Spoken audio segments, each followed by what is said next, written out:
Hello and welcome to Fire of Learning. Je m'appelle Justin. As always, as we do our History of Nations and Peoples documentary series, I like to interrupt the history with a look at the language of whichever nation we're talking about. In this case, France. Et donc, mesdames et messieurs, dans cette vidéo, je voudrais parler de la langue française, the French language, et je voudrais examiner les autres langues de la nation aussi. I would like to take a look at the other languages spoken in and native to modern France as well. What is the history of the French language? How did it develop? How hard is it to learn? What is its future? And furthermore, what are these other languages native to France? Well, allons-y. Before we begin, I would like to thank Tanner Mellon and BM for being our most recent supporters on Patreon. They join these supporters who make these videos possible. I would also like to thank JB Weld for being a very generous super chatter in the live streams that I do every so often. Now then. The French language today is spoken by around 300 million people across the globe, both natively and as a second language, according to the Organisation Internationale de la Francophonie. It is not only the language of France, but is an official language in Belgium, Switzerland, Canada, Luxembourg, Monaco, Haiti, Algeria, much of sub-Saharan Africa, and other countries as well, totaling as an official language of 29 countries. It also remains spoken as a minority language in places like the United States, where it is the fourth most commonly spoken language, as well as Southeast Asia and parts of the Middle East. The number of French speakers is also expected to explode in the coming century, as though the population of France itself is in decline, the population of French-speaking or Francophone Africa is growing rapidly. French is a Romance language. Much like Italian, Spanish, Portuguese, and Romanian, it developed from Latin, specifically Vulgar Latin. In fact, the Romance languages are sometimes actually referred to as the Neo-Latin language family. This development began, of course, in the 1st century BC, when the Romans, under Julius Caesar, laid claim to the region they called Gaul in a brutal conquest of the native Celtic peoples who spoke a now extinct Celtic language, or rather languages. The term Vulgar Latin meant common Latin. It was a series of dialects spoken by the common folk, as opposed to the Latin of the upper classes, with each region of the empire having its own distinct dialects. In Gaul, though the Celtic tongues became extinct, they did have a lasting impact on the modern French language. Take, for example, the word cheval, meaning horse in French, related to English words like cavalier. It comes from caballo, originally the Gaulish word for horse. In Latin, horse is equus. Likewise, mouton, sheep, related to the English word mutton, comes from the Gaulish molten. The Latin was ovis. As we can see on this map, the Romance languages, quite naturally, formed in the former borders of the Western Roman Empire, and the Balkans for Romanian as well. As you may notice, Romance languages didn't develop throughout all of the former borders of the Roman Empire. There are a few reasons for this. Firstly, the Eastern Roman Empire preferred to speak Greek throughout its existence. I did a video on that when we covered Byzantium. Secondly, there were almost certainly Latin languages being developed in North Africa after Rome lost control of the region, but they later became extinct after the Islamic empires conquered the region a few centuries later, thus wiping these languages out. England and Wales are the true exceptions. Essentially all of Western Rome was taken over by Germanic tribes after its collapse, but in most circumstances, including France's circumstance, the Germanic people assimilated into the old culture and started speaking the Vulgar Latin. The Anglo-Saxons, however, retained their original Germanic language, and the Welsh continued speaking their Celtic tongue as well, but that's a topic for a future video. The Western Roman Empire fell in 476 AD, but its cultural influence carried on for centuries after, and was still very important to the people living in the 700s. The Germanic tribe which had the most success in taking over France, and indeed gave birth to the nation and are its namesake, were the Franks, who originated along the Rhine River. As mentioned, they slowly adopted the Latin-based language already being spoken there. However, they retained their Germanic Frankish language for centuries. Though Frankish became extinct in France sometime around the 9th or possibly even 10th century, and was fully replaced by what are called the Gallo-Romance languages, it too left an impact on modern French. Take for example a boucher. a butcher in French, from the Germanic root buc. In Latin, a butcher was called a lanius, or une flèche, an arrow, from the Frankish flucia. In Latin, it was a sagitta. Germanic Frankish had a much larger impact on French than Gaulish, not only adding in many more words, but altering things like pronunciation and word order. However, overall, Latin, of course, had the primary influence. Gradually, vulgar Latin words evolved into their modern French equivalents. Filius and filia in Latin, son and daughter, became fils and fille in French. Sol and luna, the sun and moon, became le soleil and la lune. Vaca, poulus, and piscis, cow, chicken, and fish, became vache, poulet, and poisson.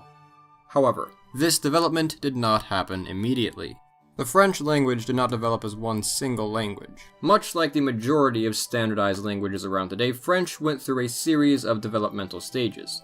Furthermore, a variety of dialects and languages similar to French were spoken across what we now call France throughout its history, which influenced each other but developed semi-independently, on account of the relative social isolation in this time period. The standardization of languages, like we have today, had yet to come. The ancestor of modern French was only one of these languages and dialects. This language eventually did become predominant, but as we will see, linguistic uniformity in France was never fully achieved. Indeed, in much of the Middle Ages, France itself could hardly be called a united country. The King of France struggled constantly with the nobles, and often had to work with them as if they were foreign powers. Often they spoke their own French-like languages.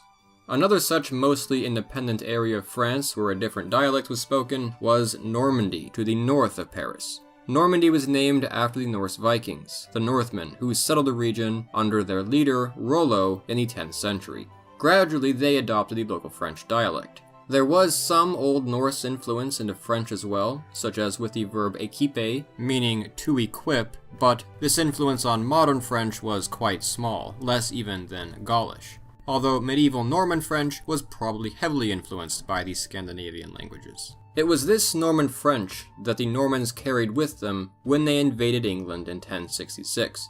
The English nobility continued to speak French for around 2 centuries afterward. This would have a lasting impact on the English language, as somewhere around 30% of modern English has a French origin. There is, by the way, a further 30% which came directly from Latin. It was actually the famous medieval poet Dante, author of the Divine Comedy, who labeled the Romance languages by their words for yes around the year 1303. The languages of Ouil, the languages of Si, and the languages of Ak. There were other varieties as well that modern linguists now recognize, but modern French's ancestor was a langue d'Ouil, language of Ouil, alongside many other northern varieties, which later became called Français. The dialects of the old langue d'Ouil are often collectively referred to as Old French. The south was home to the Languedoc. Over the centuries, as modern nation-states began rising across Europe, the idea of a standardized language became appealing to many people. The king who made French the official language of the kingdom was Francis I in 1539. This form of French was called Middle French. In 1634, a further step was taken by Cardinal Richelieu, who established the famous Académie Française, dedicated to regulating and purifying the French language. It still functions to this very day, attempting to stave off English influence. Following this, use of French began to take off. Because of the power of France and the influence of its language, it became the lingua franca of Europe, that is to say, the bridge language or transnational language. It was the language of nobility across Europe, in Germany, Scandinavia, Russia, and other countries. The native languages of the rulers of these peoples were sometimes regarded as lower-class tongues, peasant languages. French was the refined person's language. French also spread across the oceans in this time, namely to the Americas. Today, because of French colonization of the Americas, French remains the language of places like Haiti, French Guiana, and multiple areas of Canada, primarily Quebec. It is also spoken in American states like Louisiana and Maine. However, the French which developed in North America is noticeably different from modern Standard French. The colonists of Canada, for example, often did not come from areas where Standard French was spoken. Furthermore, important changes were made to French after they had left. In 1763, French Canada was conquered by the British. The French Canadians, or Canadiens, were cut off from the influence of these linguistic reforms, and so today, Quebecois French is a bit distinct from French French, or Metropolitan French. Communication is certainly possible, they aren't separate languages, but I have heard Metropolitan French speakers refer to Quebec French as an old-fashioned dialect. Indeed, the languages were separated in the 18th century. It was in the 19th century that the modern French nation really came into being, following the French Revolution and reign of Napoleon. Central to the French identity was language. The problem? Even in the early 19th century, much of the country, in fact about half of it, did not speak Standard French, and only about 12% of people spoke it natively. Standard French was still a language of the north and of the cities. Many of the other Gallo-Romance languages still spoken in France were similar to French, but some languages, such as Breton, were quite different. Although influenced by French, Breton, spoken in Brittany, is a Celtic language, much more similar to Welsh. It is not a remnant of the Old Gaulish language, but rather of the language of the Romano-Britons, who fled Britain following the Anglo-Saxon conquest. Another distant language is Basque, still spoken in France, as well as Spain, but not related to French. In fact, Basque is very distinct, not just from French, but all European languages, with many scholars believing it to be a pre-Indo-European language. Another noteworthy example is Corsican, which is much more like Italian, as the island of Corsica was only incorporated into France in the 18th century. However, unlike the other two, Corsican is a Romance language. The other languages native to France are classified under three macro groups as dialects of the Langue d'Oil, which includes Standard French, Languedoc, or Occitan, and Franco-Provençal, spoken in the center-east of the country. Because this linguistic diversity was viewed as an obstacle to France's unity as a nation, Standard French became even more insisted in schools, administration and law, and other areas of daily life. French revolutionaries believed that differences in language between the elite and common folk were used as a tool of tyranny. However, not all of the speakers of other languages were so eager to give up their native tongues. In the late 18th and early 19th century, French people who did not speak proper French were often ostracized. This was official policy in places like the school system. As in the United Kingdom, where children who spoke Welsh and Irish in school were punished, children who spoke Breton in Brittany were punished. In the latter half of the 20th century, however, the pressure lightened as groups championed the right for citizens to preserve their regional languages. Still, however, many French people feel that France's success as a unified nation depends on having a central, common, standardized language. Some French people oppose teaching these languages in schools because they may take time away from what they consider to be more practical subjects. Apart from the languages mentioned, other languages still spoken in France today include Germanic languages like Alsatian and Lorraine Franconian. Today, the second most common mother tongue, not to be confused with common language in general, in France are the Germanic dialects, spoken by about 2.1% of the population collectively. In third place is Arabic. In fourth place are the Languedoc, or collectively Occitan, spoken by about 1.3% of the French population. In fifth place is Portuguese, and in sixth place are the other Langue d'Oil at 1.25%. Only around 70,000 people in France speak Franco-Provençal. Accordingly, the future of the Gallo-Romance languages remains unclear. Breton, the ninth most common mother tongue in France, is considered a severely endangered language, fluently spoken by only about 5% of the population of Brittany itself. Basque fares a bit better overall, being spoken by nearly 1 million people in the Basque Autonomous Community, which again extends into Spain. In fact, most of it is in Spain. The French language itself continued to be spread through France's colonial empires into Africa and Asia in the 1800s and 1900s. As one would expect, it is still commonly spoken in the overseas territories that France still maintains. It was not until the late 19th and early 20th century that English took its place as the global lingua franca. As I mentioned, the French language is expected to see continued growth this century because of population booms in Francophone Africa, going from about 300 million speakers at most recent estimates to 500 million global speakers in 2025.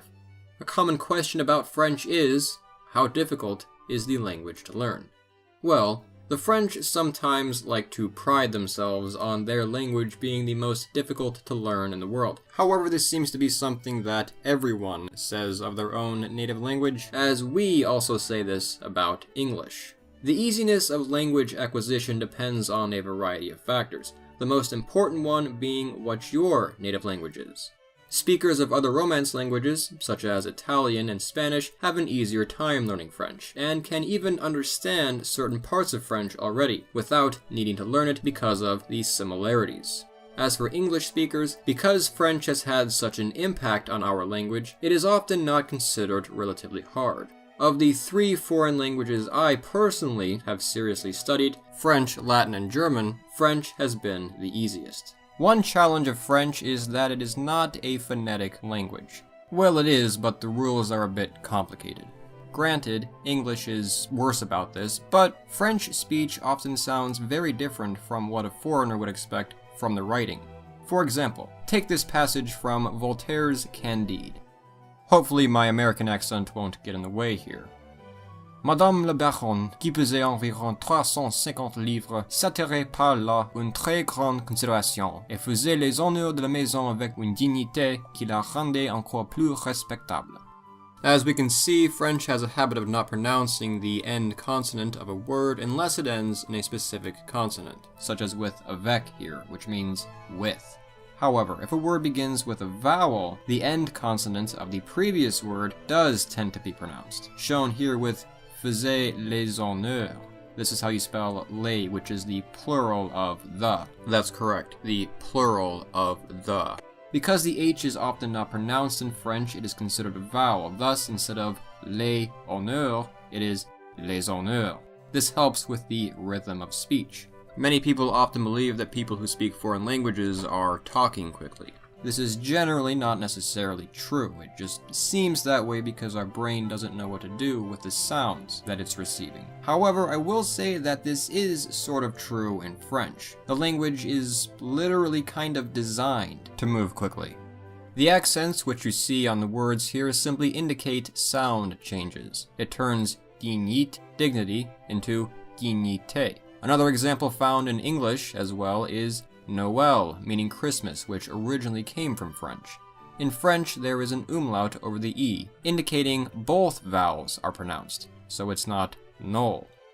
The changes to pronunciation were made after the words had already been written down, which partially explains the dissonance between spoken and written French. If you listen to Old French, where the words are more fully pronounced, it does sound a bit more like Italian or Latin. The end result of this, however, is a language which is very musical. One more thing I'd like to touch on is the French number system. In French, it begins fairly simply, but is well known for becoming a little bit complicated. 1, 2, 3, 4, 5, 6, 7, 8, 9, 10. 10 is 10. 20 is 20. 30 is 30. 40 is 40. 50 is 50. 60 is 60. 70 is 60-10. 80 is 4 20s. 90 is 4 20s 10. 97, or 4 20s 10 7, or what we just call 97. But then at 100, we're just left with 100. The explanation for this isn't that clear, but it appears to be a remnant of a pre-Roman counting system. To be fair, we occasionally, or at least we used to use this sort of thing in English, when we said things like 4score years ago, which means 87 years ago. In places like Switzerland, though, they've adapted to the norm and have words like septant for 70. According to the United States Foreign Institute Service, learning French takes about 480 hours for English-speaking natives, on average. At a rate of 3 hours a day, with dedication, that is 160 days. True fluency likely takes a bit longer. Though the Académie Française likes to preserve the French language as much as possible, it will likely continue to change in coming centuries. What place French has in the future is still unclear, but it is certainly not going anywhere anytime soon. Et avec ça, I hope you enjoyed this video. If so, I invite you to come check out the rest of Fire of Learning, specifically our History of France documentary, and to subscribe to see more videos like this in the future. To help with the cost of production, Fire of Learning does take donations on Patreon, the link to which you can find in the description. A special thanks to our patrons, once again listed here. We are also on Instagram, Facebook, and Twitter, so come check us out there too. Merci for watching.